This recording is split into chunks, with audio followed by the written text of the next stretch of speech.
सर्वप्रथम सगळ्यांना जय ज्योती, जय क्रांती, जय सावता।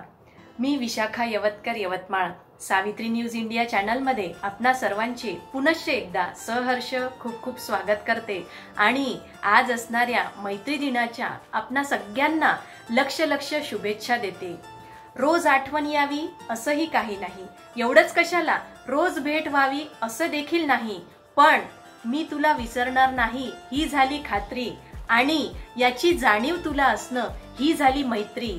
अशी मैत्रीची सोपीशी व्याख्या पु ल देशपांडे यांनी केलेली आहे।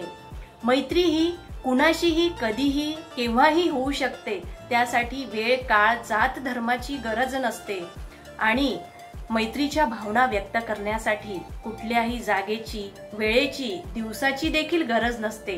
प्रत्येकाच्या जीवनामध्ये मित्रमैत्रिणींसाठी एक खास असा कप्पा असतो आणि जे मित्रमैत्रिणी सुखदुःखात कायमच आपल्या सोबत असतात त्यांना कधीही अंतर देऊ नका। मित्र हे एक असं नातं आहे, मैत्री हे एक असं नातं आहे जे आयुष्यामध्ये आपल्याला समोर जाण्याकरिता कायम प्रोत्साहनच देत असतं। असेच काहीसे जीवलग मित्रमैत्रिणी आपल्याला देखील लाभलेले असतील आणि अशा मित्रमैत्रिणींना आपल्या जीवनामध्ये खरोखर जपून ठेवा। या नात्याला कधीही दुरावू नका, त्याला कधीही अंतर देऊ नका। आणि आज अशाच एका जीवलग मैत्रीचे उदाहरण द्यायचे झाल्यास मला राहणार नाही आणि ते उदाहरण म्हणजे माझ्या डोळ्यासमोर येतंय ते क्रांतिज्योती सावित्रीबाई फुले आणि फातिमा शेख यांच्या मैत्रीचं। फातिमा शेख आणि सावित्रीबाई यांची मैत्री ही जगभर सगळ्यांनाच माहिती आहे आणि सावित्रीबाईंची फातिमा ही सर्वात जवळची मैत्रीण होती। मुलींच्या शैक्षणिक कार्यात त्यांच्या यशात फातिमा शेख ह्या सर्वात विश्वासार्ह सहकारी त्यांच्या होत्या।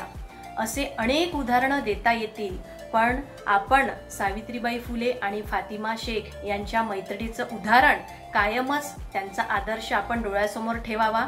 आणि शेवटी काय, वय कितीही हो शेवटच्या श्वासापर्यंत अगदी खोडकरपणा जिवंत ठेवणारं नातं म्हणजे मैत्री।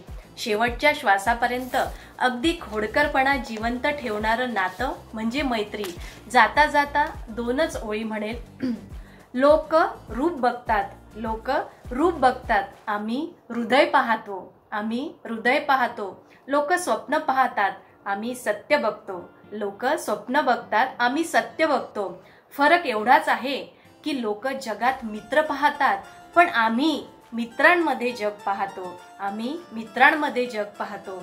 पुनश्च एकदा माझ्या आयुष्यात येणाऱ्या सर्वच थोर लहान मोठ्या सगळ्यांना मैत्री दिनाच्या लक्ष शुभेच्छा देते आणि माझ्या शब्दांना इथेच विराम देते आणि थांबते। धन्यवाद।